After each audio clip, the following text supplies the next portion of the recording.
which I pronounced correctly once, and I'm very proud of myself. Okay, now that the recording is in, Monica Sormuk is a senior researcher at, do you say CONICET? Thank you, I wasn't sure. Which is the National Scientific and Technical Research Council of Argentina. Professor at Universidad Nacional de San Martín. Her books include a list longer than my arm, Mujeres en Viaje, Escritos y Testimonios, Memoria y Ciudadanía, Diccionario de, oh my God, okay. It's a really long list. I'll kick off some of them in English. The Cambridge History of Latin American Women's Literature. I will say that my printing merged, so part of that is just my fault. Cambridge History of Argentinian Literature. She is the editor of the series Latin American Literature in Transition for Cambridge University Press. Edition of the complete works of Alberto, and an edition of the complete works of Alberto Korchunov, Ovia. Lead researcher for the project Intimate Cartographies in Community, recently held the Chair des Amériques at, yeah, it is French, at the Université Rennes, the De Fortabat Visiting Scholarship at the Center for Latin American Studies at Harvard, and she will hold a Tinker Professorship at Stanford in 2026. I know we have Stanford alumni in the room. The abstract, her abstract for today's talk, the title is Suburban Memories, Creating Collaborative Histories in Buenos Aires. And she will address a project of collaboration that she directs that brings together academics, schools, and community organizations in order to tell a more complex and inclusive history of the Buenos Aires suburbs. Part of a worldwide network of similar projects, this effort highlights collaborations, unearths long-duration histories, and seeks to create an idea of community that can inspire better futures. Ms. Sormuk, Dr. Sormuk, por favor.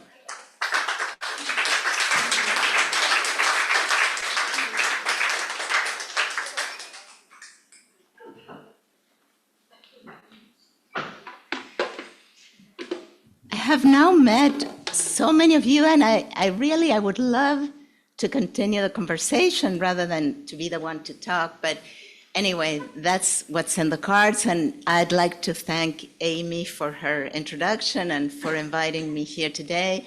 Elena and Liddy were wonderful. They encouraged me to come here. We had a meeting a long time ago, but we couldn't figure out dates, and Liddy was really persistent and generous and understanding, and we finally came together today. And I'd like to thank my friend Penny Ordner, who brought us all together, and all of you for being here today. And I would like to start with a little exercise. So you have been given a piece of paper and a pen. So I would like you, before you even go to the pen and paper, I would like you to close your eyes. It will only be, I have this Madonna thing where I need to have the, so it will only be for a few minutes. So a couple of minutes, close your eyes, just for a couple of minutes. And think of yourself as a little girl. Picture yourself as a little girl. Use the first image that comes to mind. Look at this little girl and answer some questions about her. How old is she? Where is she? Recall a sound you remember from that moment in your life. The sound of a piece of music, a train if you live close to the tracks, the voice of a loved one. Hold on to that sound and recall a smell of that time. Maybe a favorite food, a favorite flower, a disagreeable odor maybe, the fumes of a factory, a polluted river.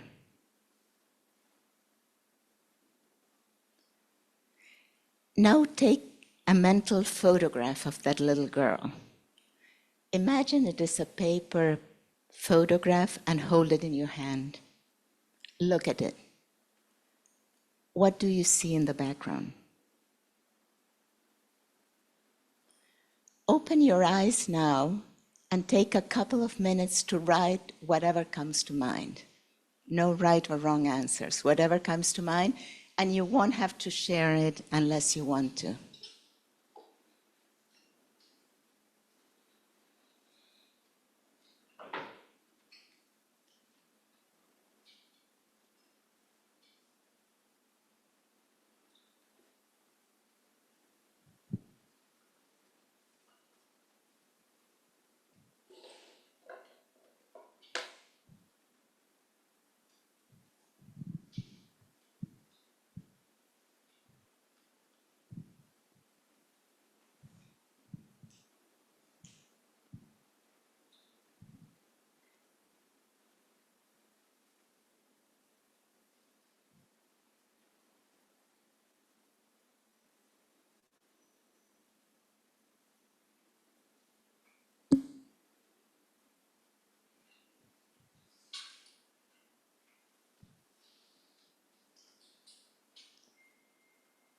And I'm going to call you back to the room now, and I wonder if anyone would like to share maybe just a word of what happened in the exercise.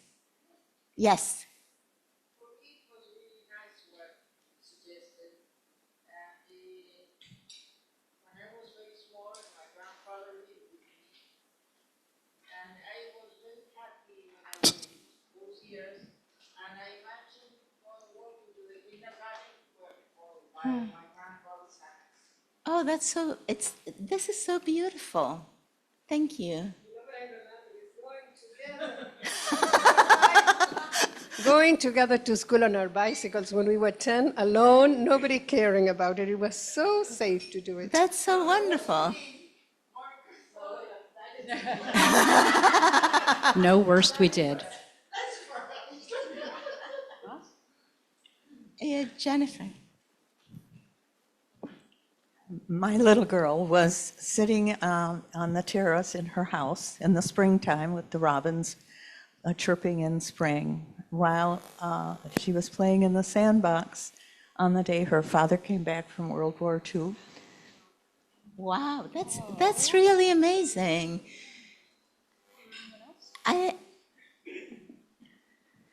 Well, I see myself from the back, and I'm about 5, and I have a pretty dress that's all starched and beautiful, and a beautiful bow in the back and pigtails. And what I'm seeing is a family event, a dinner, a special thing, and I'm smelling pumpkin pie. So I suppose that it's Thanksgiving. That's so wonderful. And yeah, and Eleonora has. A girl sitting at a corner, smelling the roses perfume and enjoying the sun. Oh, that's wonderful. Amy, I how think about a there's the share last from one here. Zoomland? I'm 4. I live in Hawaii, and I'm smelling the plumeria, and I can feel the trade breezes on my skin and the sun on my face. That's really, I didn't, this is wonderful. It's actually more, and if you are willing to do that, I would love to have these little narratives that you wrote and take home with me. This is very similar to the first exercise we did with the high school students, 16 to 18-year-old high school students in public schools in Lomas de Zamora, in this project that Amy has already mentioned called Intimate Cartographies in Community. And this was a research intervention project, and actually it began in this way. So imagine a public school, so we walked in as a group coming from a university with funding from an international organization and asking students to do something very similar to this exercise. We actually asked them to describe feelings and sensations of the walk to school that morning. And we had a lot of resistance of some of the students, but then when we joined the experiences, it was amazing that even the more resistant students participated and really came up with things they didn't realize they could utter, they could remember. And something that came up and I think in all the experiences recorded here today, but especially in Jennifer's, is how much collective experiences bleed into the personal. So this record of World War II through the eyes of a little girl is very significant beyond the experience of Jennifer herself into an experience of community. And it's no wonder you're in charge of the archive. So this project that we carried out and I'm going to talk about today was funded by the Global Challenges Research Fund and the Arts and Humanities Research Council from the United Kingdom. And we worked in collaboration with other groups in places such as Colombia, Mexico, Cambodia, South Africa, Jamaica, the Democratic Republic of Congo, among others.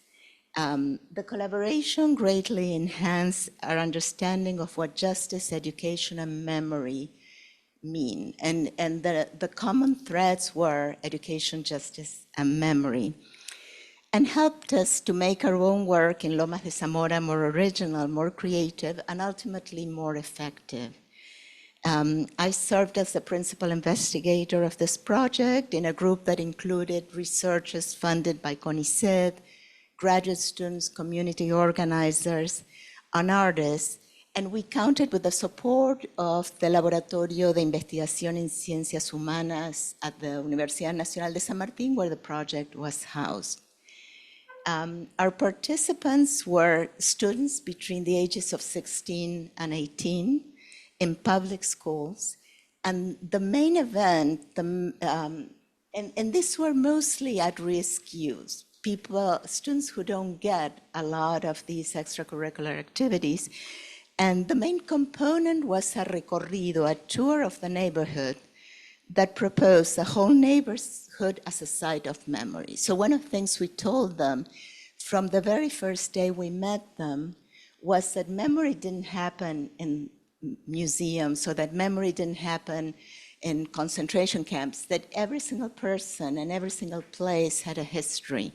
And we talked about layers of memory, layers of events, and also layers of desire and trauma.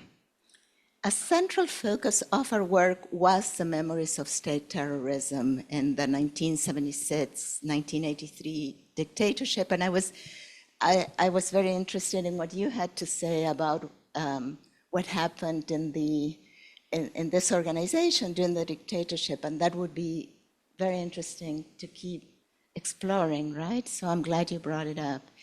And we wanted to include a diversity of memorial experiences. We hope to offer the participants different modes of temporal anchoring that would propose a longer duration for the memory experience, but also a projection to the future. One of the things that we encountered right at the beginning was that what in universities is thought of as recent memory is not recent at all. You know, for these students, 1976 to 1983 is years and years and years ago. It's as ancient as independence. And also, working class students, their parents tend to be younger. So one of the things that happened was that their parents had been born after the end of the dictatorship, and many of these students were from immigrant families, so they had no personal recollection. And what we defined as recent memory, that was one of the first things we had to let go of. And students were trained before actually going on the recorrido. They had a few meetings with teachers who specialize in artists and who specialize in different media. So they were encouraged to enroll as many workshops as they wanted, and we offered workshops in podcasting, mural making, creative writing, photography, archival. The students actually produced archives and produced fanzines. So this idea was, there was a period where we talk about archives, we gave them a beginning training in these media. Then we took them on a recorrido, and then they had a series of meetings where they produced their own experiences, what we call their intimate cartographies in community. And this play between the intimate and the community was crucial, because the idea was that we were encouraging them to share intimate aspects that they wanted to share. There was always a sense of a community behind it.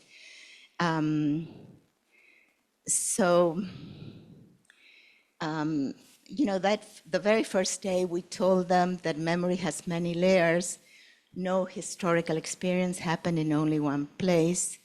Every space of the neighborhood, we claim, had been affected by different memorial experiences, and we thought of the neighborhood as a site for hope, desire, disappointment, and trauma.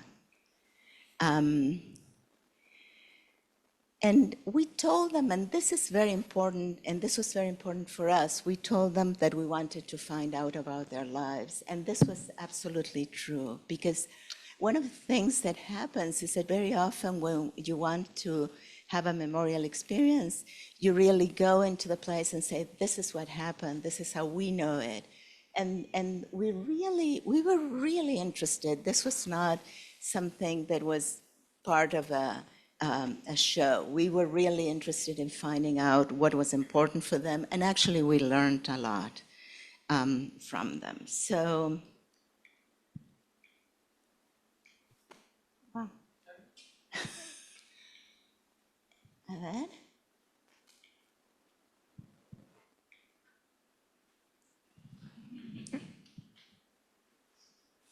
It worked perfectly before. Look, yeah, he's a genius. Yeah. There we go. So this is a map that we created. It's not that we created Lomas de Zamora, but this is a map that we used, we designed with the memory sites that we included. So, Pozo de Banfield was one of the anchor sites from the beginning, because it's the largest concentration camp in the province of Buenos Aires, in what is called the Circuito camps. And there are several people here who grew up in Lomas de Zamora, as I did. So after this is over, I'll ask how many of you knew where this was and whether you visited. Yeah, so, and we can talk about this a little bit later. Otherwise, Liddy's going to bring the 5-minute sign. So we gave each student a copy of the map. So one of the common areas, the area that every single group visited, was El Pozo de Banfield, and the other one was the natural reserve of Santa Catalina, where the first cottage colony was established in Argentina in 1825. So I'm going to talk now about the two favorite places of our recorridos. Each school and each group of students had slightly different recorridos. So our tours included dedicated memory sites and sites which are not dedicated, which we decided to define as memory sites. In some cases, it's sites which should be dedicated as memory sites. For example, Casa de Belén, which is a foster home that served during the dictatorship, where children of disappeared activists were taken. But then there are others which really have to do with an idea of how we understand that we can call them different places, which are anchor places for different communities. So, what I'll, this is the students, all of them had the little flyers with the recorridos. They all got materials for the project, as well as a notebook, and we'll see some instances of what they did in the notebooks later on. So one of when the students finished the experience, and this was in 3 consecutive years, we asked them to decide which were the favorite places. And their 2 favorite places were the Jewish cemetery and Santa Catalina, the natural reserve. So I'm going to tell you a little bit about each of these places. So this is Ashkenazi Jewish cemetery in Lomas de Zamora. It's right next to a Sephardic cemetery. And it's located in a low-income area where many of the students live. But most of them didn't know that this cemetery existed. So it was a real revelation for them that this cemetery existed in the place where they lived. And also this, one of the reasons that we included it at the beginning was that it was very close to Pozo de Banfield, so it worked very well in terms of logistics. And it ended up being a place that the students really liked. If you see in the top left, you'll see the students wearing skull caps. They had these knitted multicolored skull caps that most students decided to wear, boys and girls, and the students with the notebooks. And this visit, what was interesting for us was that at the entrance to the cemetery, there are several monuments that commemorate different memorial experiences. So the largest one, which you can see there in the back, the brick building, is a memorial for the victims of the Shoah, of the Holocaust. But then surrounding that, there's a memorial for the victims of the bombing of the Embassy of Israel and the AMIA building in Buenos Aires. And also, and this is more unusual, there's a plaque and a little, I wouldn't call it a monument, but there is a memorial site for people of the Jewish community of Lomas de Zamora who disappeared. And so the students could, in that same space, we could really talk about one of the key issues in our project, which is the multidirectionality of memory, that memory doesn't compete, that you can actually have different types of memory and have different experiences of memory. And the way that memory enters the public space really enhances each memorial experience rather than deny it, which is, there's always a competition of let's remember slavery, but don't remember, Irish immigration, or let's remember the dictatorship and forget about these immigration trends. So one of the things that really worked for us was that they could see all this working together. And what was a surprise for us was how much the students wanted to participate, how much they wanted to do things like wearing the skull caps, washing hands, how much they asked. We had devoted, we had actually thought that this was a visit of 15 minutes. Students ended up spending almost an hour because they wanted to go to, there's an older Jewish cemetery a block away. They wanted to go there and they wanted to do all the practices. They asked if they were excluded from some of the practices when they saw, for example, that our guys washed their hands before leaving. They wanted to listen to prayers in Hebrew and Aramaic. So this was a particularly surprising experience for us. And I think you'll notice that what I'm talking about today, more than anything, is what surprised me rather than what turned out to be exactly what I expected.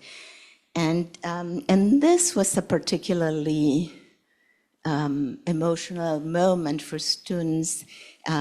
This is a physical education teacher who disappeared and whose remains were recovered. He disappeared in '76. His remains were recovered and identified in 2012 by the Argentine forensic anthropology team, and his parents decided to bury him here. And this story was told by the by some close friends of Gujo. And this was particularly emotional for the students. And during our exit survey, many of the students stressed that what they liked was the way the guides narrated the stories. What caught the attention was not only the space and the content, but also how those memories were conveyed. And we even claimed that there was a wonder associated. There was a surprise and a wonder. And then one of the things that they kept repeating is, we felt we were being respected. There was a way they were treating us that they really enjoyed. And something that I would like to highlight is, this is one of the fanzines that the students produced. The students had, when they went out on these tours, they had jobs to do, right? And this is one of the assignments they had. The photography teachers asked them to take photographs, and they were integrated with the results of their creative writing workshops. And then we believe that this affective experiences made it possible for them to bring into the stories experiences that had to do with their own experience. So, for example, one of the things they did in these fanzines is they talked about sexuality. They talked about gay pride. They had a whole page on pride. So even though that was not highlighted in the cemetery, they could actually draw a bridge between concerns of their own. Another concern that we talked about but less, and that figured very prominently, was gender violence. And these really, we talked about them, but painfully little. You know, for some reason, we had thought we would give it more space, and there was so much to talk about. So, but then this came in their own work.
that, but we did more than that too. So, let's see. La siguiente. Okay. Está bien. Okay, so our experience, Santa Catalina was first the area where Santa Catalina is now was divided among the people, the men who came with Juan de Garay for the foundation of Buenos Aires. And then that's where the Scottish colony was first established. There are a couple of buildings still in place. And this building that you see on the right is a building of the Instituto Fitotécnico, which was the first agricultural school in Latin America, and it was founded in the late 19th century. We took our students, Bruno Carino, who's one of our partners and who also brought us a lot together. He was the one in charge of giving this historical and biocultural history of the place in front of the Instituto Fitotécnico, which unfortunately we couldn't visit in the inside for political reasons, political in the very minute way we can understand the word, but the students were just wowed by this amazing building when they came in. Then we visited the Magna Museum that serves both as a museum of Scottish colonization and also as a place for exploration of nature. And you can see the director of the museum describing the general landscape to students. And after that, la siguiente, por favor. We went upstairs and a biologist, Alberto de Magistri, gave our students a long talk about, he expanded our own sense of memory and he talked about thousands and thousands of years. And he both gave a history of the district, a history of the world and how the world had come to be in geological terms, but also he impressed upon the students the need and the urgency for the care of the environment and the protection of the wetlands in Santa Catalina. La siguiente. Ahora sí. So this is, okay. So enthusiastic, see? So this is just to give you a sense of how the students took notes. This is one of our students who wanted to become an artist. And, okay, I think it's worth looking at it if we can. No. Esta. All right. So you see, this is a notebook that all of the students have, and this is one of the students taking notes. So these notebooks, they did different things. So this is what he was, while he was listening to the presentation by the biologist, this is what he recorded. No, you can see here, imágenes honguitos. No, he's talking about fungi that we saw one of those days, and here you see students after those two experiences, those three experiences, actually, we went for a long walk. We took an hour walk and the students, yeah. So the students did different things. Here we see them picking up garbage, for example. In the top, you see them with a podcast instructor recording sounds of animals for their podcasts. These are different images because also each visit was completely different depending on the weather. So these are all photographs the students took. This is another experience. One of the students picked up flowers and put them in her notebook. I think we'll jump over this. I don't think we'll have time for this. Or maybe we do. This is something I'm especially proud of because one of the things that happened to us is that we kept thinking that we were not acknowledging the native populations that were there before the arrival of the Spaniards. But then one of the problems with populations without archives is that you can talk about them, but images and objects are so powerful. So we decided. ¿La podemos traer de vuelta esa?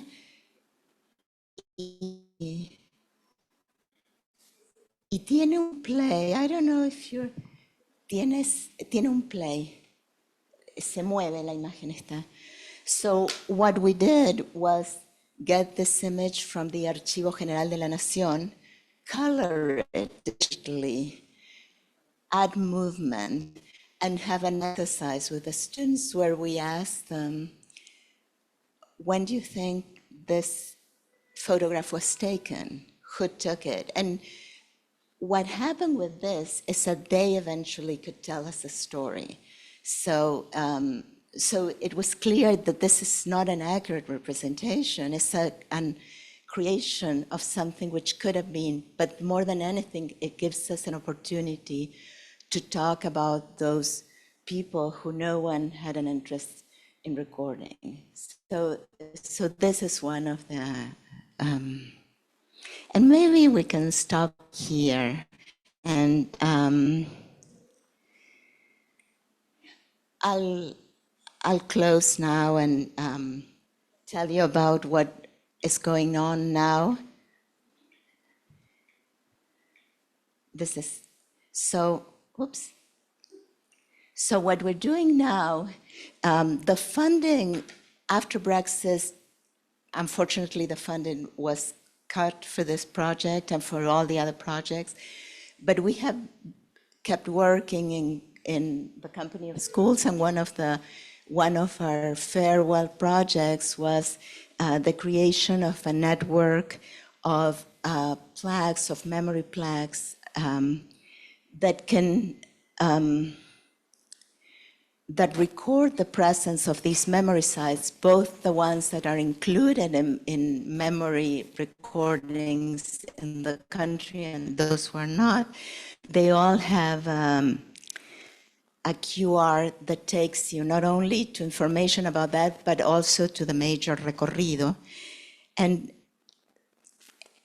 I think that this is very important for us. We have so far installed only 3 of them in the Ashkenazi cemetery, the Cemetery of the Descendants in Lavajol, and El Pozo de Banfield, and we have all the other plaques ready to go as soon as we get an okay, which is not that easy.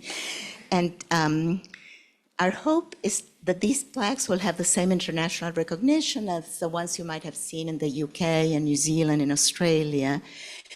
And one of the things that is very dear to us is that the installations of these plaques take place in collaboration with the organizations that oversee these sites.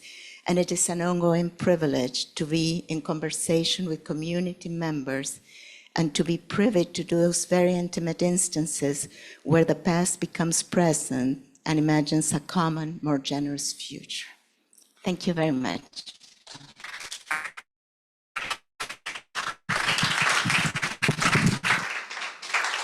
Oh, please don't put that microphone away. We have lots of questions, I am sure. Put your hand up, please. We will start with Liti. Thank you, Monica. You made us remember our early childhood. And one of the things that I remember is the typical project, if you like, of a kindergarten or a first grader was Mi Barrio. Yeah. And that was a project which involves students somehow, in a way, going out or getting information about their neighborhood. Now, what you have put together seems to point out at a lack of that happening in secondary schools, for example. So you're supplanting something that you think, I'm asking, should be part of a curriculum to know your neighborhood and what its history? I think more than anything, we started with this idea of the neighborhood. When we started, we were thinking about ways in which to talk about recent memory, about which in Argentina means the dictatorship. And one of the things that happened is that most of the memorials either happen or refer to events in Buenos Aires, in the city, or in some other, I don't know, the experience in Córdoba is focused and concentrated in La Perla, in the concentration camp. So what we wanted, we looked at Lomas de Zamora and we said, here we have all these different people who came from very different paths, spoke different languages, had very different experiences, and yet they could live together. So, and I think that the type of exercise you're referring, I think it still happens today, but I don't know if the desire to cross paths is still happening. And I don't know if it ever happened or we're imagining it. I don't know. But I think that more than anything, our desire was to look at these places and in the inspiration for centering it in one distrito is that all these things happen together at the same time. And I think there's a way in which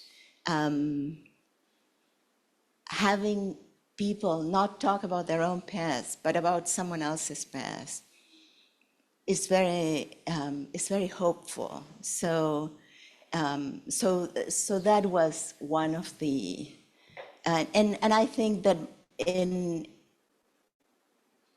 the other aspect, and from what you mentioned, is that every single story has to be heard and recorded. So that was one of the reasons. And one of the things that the students really did was talk about their lives. And their lives very often had nothing to do with state terrorism.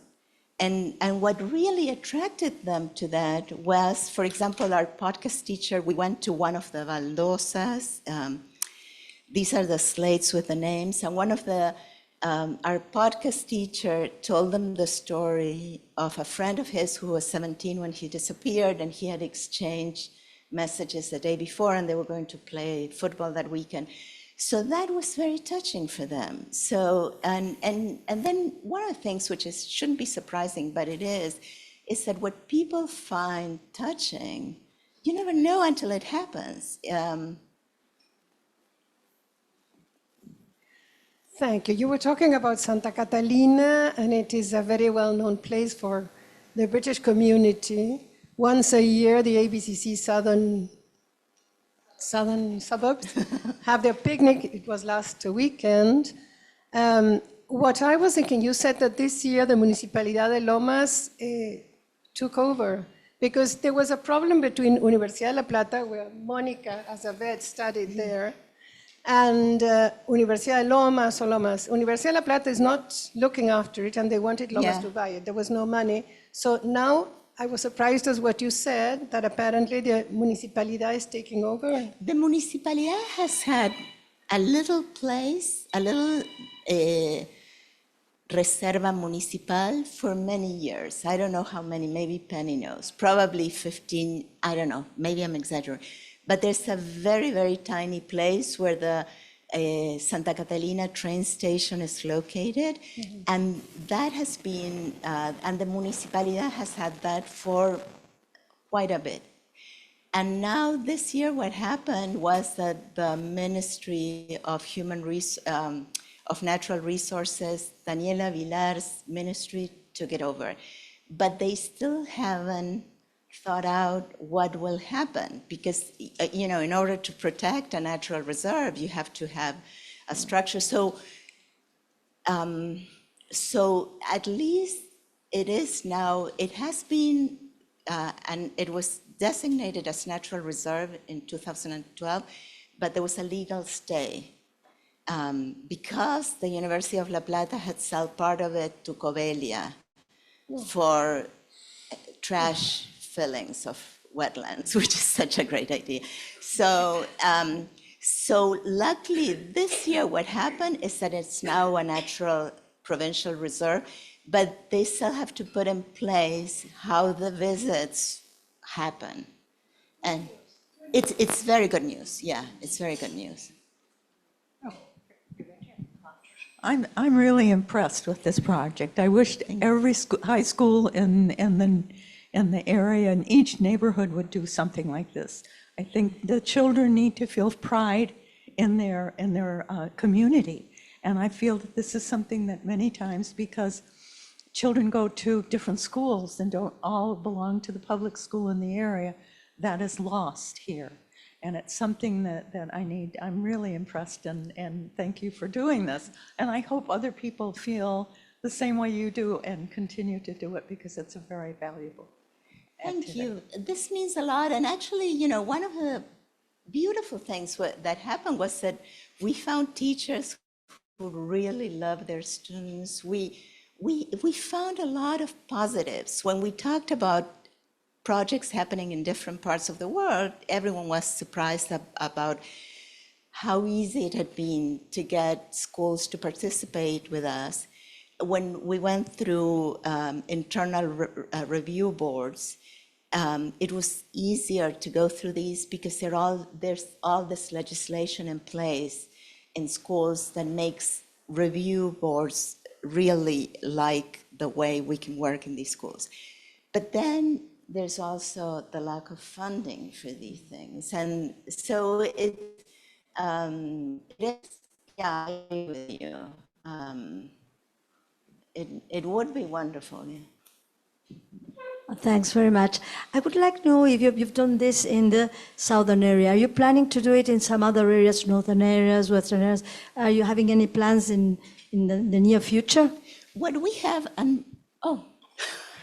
so in the last, we have a web page. We have a couple of web pages. One in the general.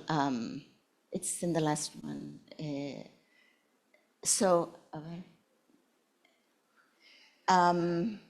So we have a caja de herramientas. So we hope that this will happen in other places, and but it is a kind of experience which is it's interesting because it's not terribly expensive. But you need to have a budget. You need to have a budget to have the buses, to take the students out of the school. So everything was really, the staff in the schools, the teachers, the principals, everyone was really collaborative and everyone welcomed us. But you need funding for these things. But we have been invited to do workshops in.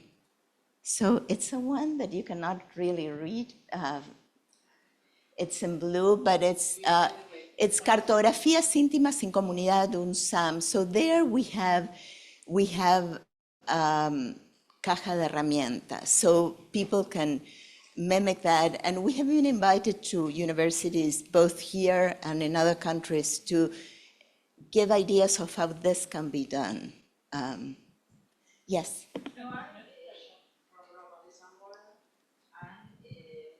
Sons are 45 and 47 years old. And when they were 10, 12 years old, they could go on bicycle to Santa Catalina. Life has changed a lot because now the children we take them to the football, we take them. My sons know all this, but they know it because they were around the streets. Mm-hmm. Yeah. When they were 10, 12 years old, they could walk around, they could run bicycle. And now the children they take them to the football, they take them to the birthday, they have lost that, and so the children, it's very difficult for them to be free. Yeah. To know their neighborhoods. Yeah, I agree. Yeah. Monica, thank you so much for sharing this very interesting project with us. But I was wondering, you are from Lomas, you grew up in Lomas, and you carried out this project there. And I was wondering if you could share with us what your feelings, what the impact of the project had on you, on yourself. It's like, she's a friend. So what happened was, I wrote the project giving all these reasons why Lomas was such a good idea, because also La Salada is there. So there are all these really good reasons why Lomas is a good place. But of course, I wanted to do it because I grew up there. And then one of the things, and I asked a question about who knew El Pozo de Banfield, because I didn't know El Pozo de Banfield. I had seen it in films. And did you know it? And it's really not that far away, right? So one of the things that happened was that in order to have a community, you need to move in the community. And I think that my experience was that we were very restrained in terms of how far we went. And then of course, Pozo de Banfield only became a memorial in the 2000s. So there was a reason it was not marked. But I think that for me, it was a lot. And I actually have a forthcoming book. I wrote a book about this because the whole story started with this foster home where children who were abducted from their parents were taken. And what was really surprising for me was that this happened 2 blocks away from where I grew up, and people still now don't talk about it. So I finished a book about a month ago. It's forthcoming next year. So, and the book really has a lot of it started being more of an academic book, ended up not being an academic book, and ended up having much more of my own experience. Because it is true that, for example, you could walk from, you have a group of people who went to school in the same school. We could actually walk to school, of course, but it wouldn't be difficult to ride to Villa Albertina, where El Pozo is, but we didn't. So I really thought a lot about how these neighborhoods are divided and how there is a way, I had all these imaginings of things that we could also do that didn't end up happening, but it would be really interesting to have students from different schools collaborate or work together, spend weekends together. And so this was very, very personal for me, especially because I lived abroad for most of my adult life. So coming back and really coming back home and coming back to that place was very significant. And one of the things that there was this sense of who can you be in the different moments. So, and then some of the experiences, what it means to be from a place, and if they're, one of my revelations very early on was that when we were growing up, remember that there were always floods at one point, and we never suffered the floods.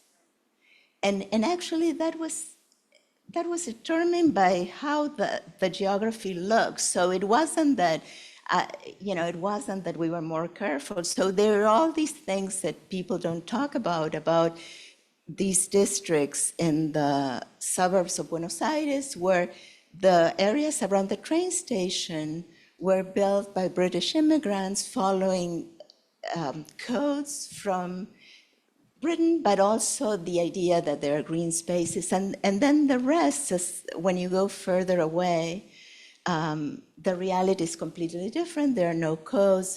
And then one of the things that I found out about some of my colleagues who I really like is that they also work along the train station. So if you work along the train station, something completely different happens that if you go further from the train station. So all these things, and then one of the things that we talked about in the project is the concept of slow memory, how landscape is socially constructed, and how certain intersections between landscape and culture determine the possibilities that have to do with education, with the construction of a future. We have one more question. Susanna? Thank you. Thanks a lot and congratulations for a very powerful presentation that evoked many things.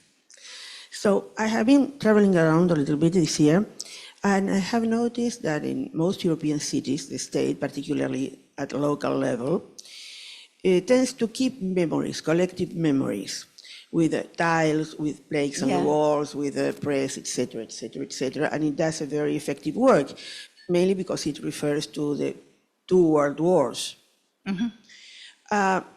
Do you think that it would be possible to engage the state at local level, I don't mean at national level, at local level, to preserve collective memories?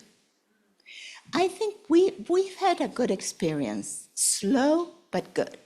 So, so I think it is possible to collaborate. I think that, and something interesting is happening here, because there was during a few years a very, very strong and very powerful national project of memory, which doesn't exist anymore. So there's still like an ongoing battle for who memory belongs to. But I think in our experience, this started as in terms of Lomas. No, it started at first with a little bit of resistance, but a resistance which never went as far as saying, no, we're not going to do that. But then it has become an issue of collaboration, and you know, and some things that we would have envisioned would not happen. For example, and Penny, you know this. So there was some reservation of having certain monuments together with monuments in a Jewish cemetery or a British cemetery, but now it has come together, and the people in the Human Rights Office can live with that. You know, they probably won't do it themselves, but they can live with the fact that all this is included. But it is a slow work, and I think it's a work that also has to do with networks and grassroots work. But I see it happening, and I think we have one question on Zoom. Was it Gwen, Zelfa? Did someone have a question? oh, hi, Yeah, Gwen. I had raised my hand. Monica, thank you for a fabulous presentation. It's very important work that you do. Also, thank you for mentioning the importance of archives in the past. Patricia is chair of our archive committee. Sheila here and myself have been working hard this year on our archives because we're commemorating 90 years of the University Women's Club. So we appreciate that. And I wanted to share my memory when you did the early exercise. It took me back to when I was 5 years old. I was living with my family in Mar del Plata in a pretty little small cottage in the Troncos area. It was Christmas time, and I was sitting in front of a record player, the old consoles. They had the 33 vinyl that they call it now. I was playing Nat King Cole records, and it had a picture of Nat King Cole on the cover. There was a Christmas tree, and you mentioned smells. I smelled the odor of the hamburgers that my mother, who is American, was cooking in Mar del Plata in the late 50s, where there was nothing like hamburger there. And the doorbell rang, and I didn't know that my mother, who was a nurse, had invited a new doctor from Mississippi in the United States who came to Mar del Plata. And I opened the door with my dad, and I saw this gentleman. He joined us for dinner, and during the entire dinner, I was convinced that Nat King Cole had come to dinner in our home because he happened to be African American. And I was delighted by the fabulous experience of having Nat King Cole to dinner with us. So you got it, yeah. Okay, I believe that is all her questions. Gwen, what a great story. And you froze for a moment there, and I'm so glad you unfroze. That was terrific. Monica, thank you so much. This was fascinating. I learned so much every time we were here. We have a small thank you gift painted by one of our many talented artists, Patricia Caviezel, who is our archives chair. Thank you. And I just noticed I've been calling you Jennifer. We have 3 Jennifers, we have multiple Patricias, but that was the Patricia. This is so beautiful. Thank you very much for having me, and it's been wonderful to be here. Thank you so much. I'll take that. And wait, just so she can see it. You might want to turn it around. Oops. Here, turn it that way. There you go. Oh, this Here. is There you go. beautiful. Isn't she? She is the most talented, I swear.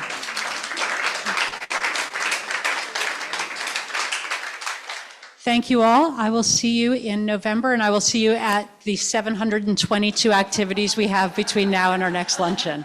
Thank you. Thank you, Charlie.